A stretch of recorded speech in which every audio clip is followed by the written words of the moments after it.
Welcome back to Noise 11, Tom Bailey. Thank you very much. It's a pleasure to hear and see you again.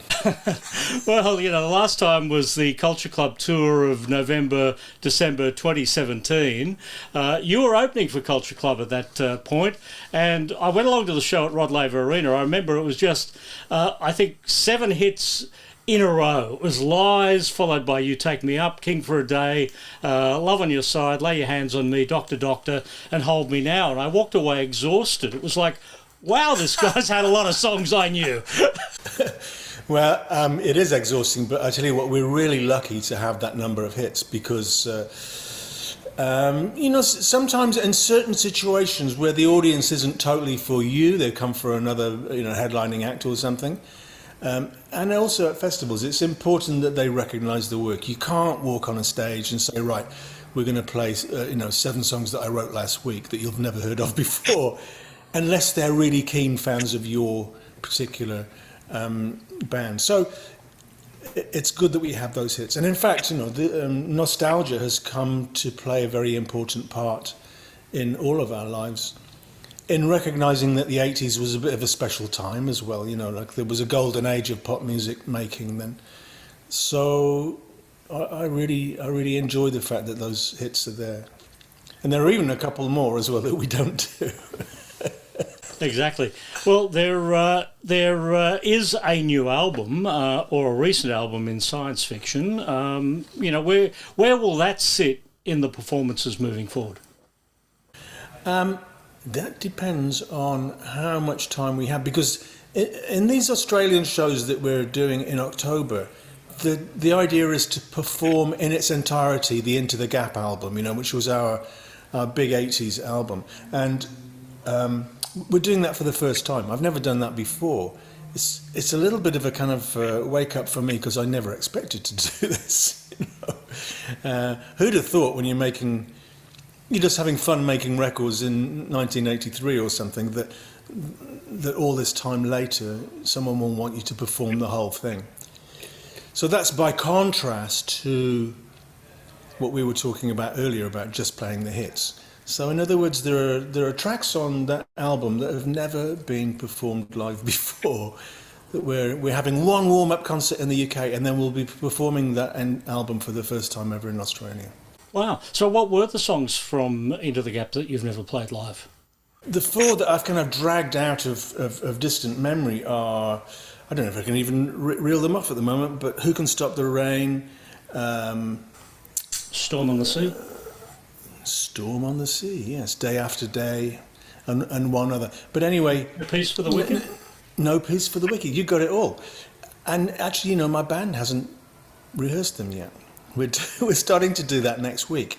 Now, there were 2 track listings for Into the Gap. There was an American version that had the songs in a different order. The whole middle section of the album was different to what I remember as the Australian and the UK.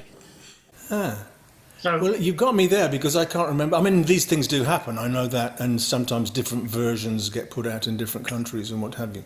So I'm not sure. Maybe the order was different, and that raises a point, actually. I'm not going to perform the album in the order that people would listen to it on vinyl back in the day, because there was a kind of weird practice that record companies had of what they call front-loading the hits. So if they thought you had, 4 great songs out of 10, they would put them tracks 1, 2, 3, and 4, and count the rest as just kind of fillers.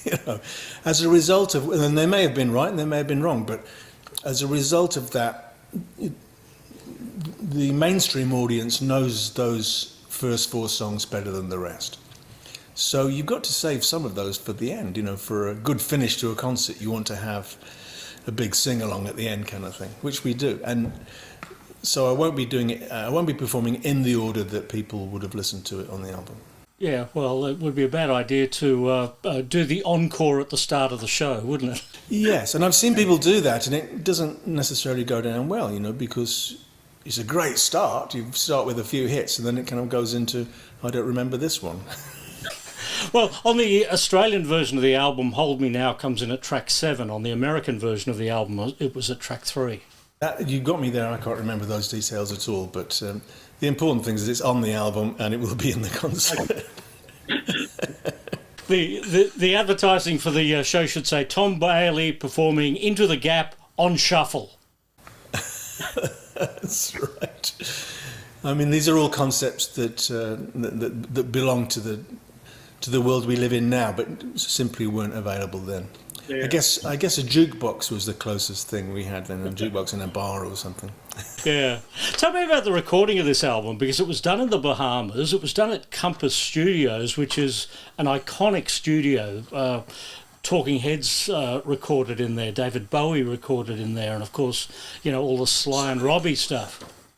It was one of the great get-away-from-it-all residential studio locations, owned by Chris Blackwell, Island Records. He's just put out a book, actually, which I haven't read yet, but I'm looking forward to, because he will tell the story of that studio and his label, which is the most incredible story, which influences us all, whether we realise it or not. But yeah, we went there because we'd done our previous track cutting there for Quick Step and Sidekick. So we went back to Compass Point in order to cut the tracks and followed the same schedule of just kind of doing the basic recording there and then going back to London to finish off, do vocals and mix it at Rack Studios in London. So it's a very interesting place. Our producer at the time, Alex Sadkin, had been the resident producer there for a long time, so he was very familiar with the environment. He knew how to get things done in the kind of tropical environment of the Bahamas. He was also, and this is a kind of little known fact, he was also a marine biologist. So every morning we started by snorkeling out to the reef, and he would point out interesting animals. It was a good start to a recording day.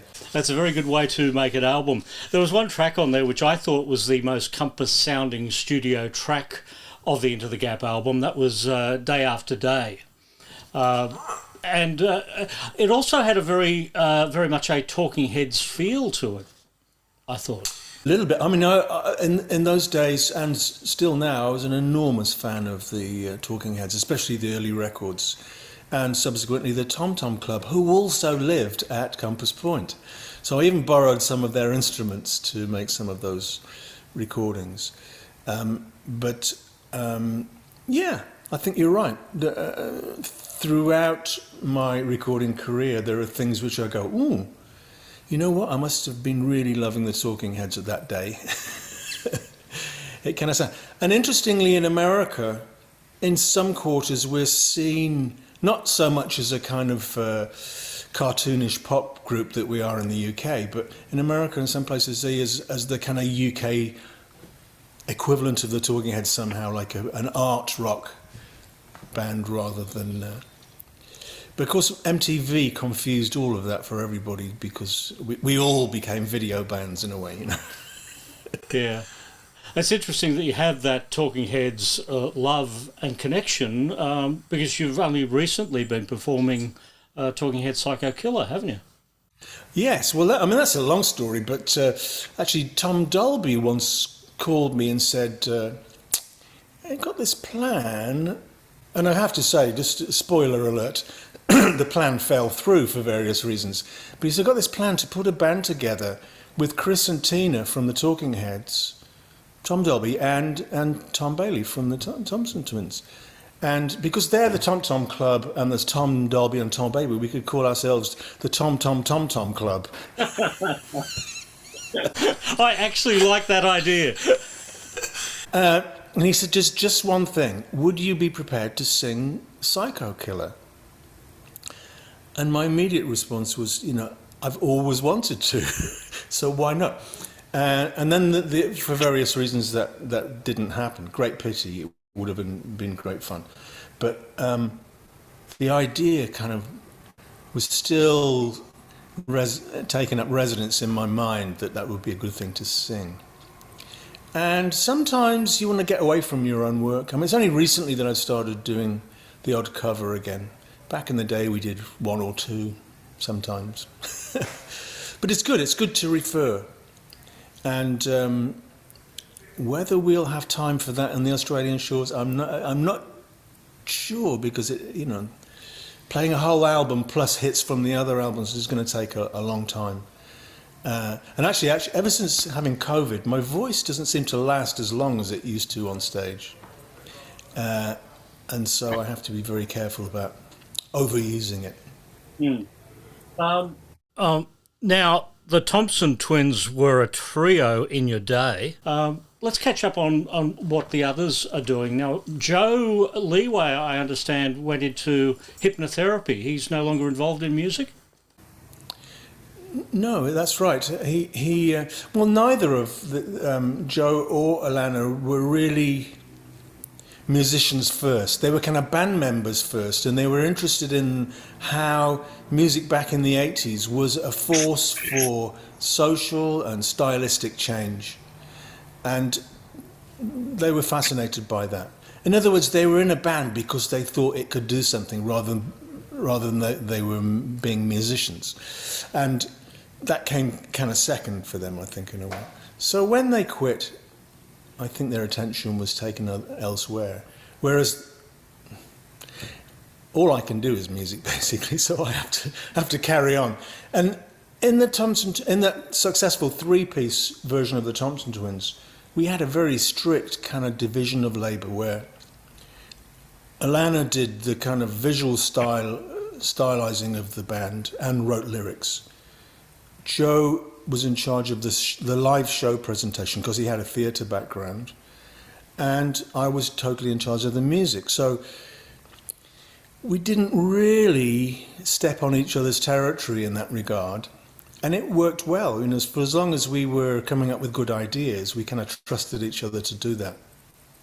It was a good idea. Whereas I think a lot of bands kind of all throw in their sixpennyworth of opinion about everything that they do, and it becomes sometimes watered down. It's good to have a strong kind of singular vision for what goes on.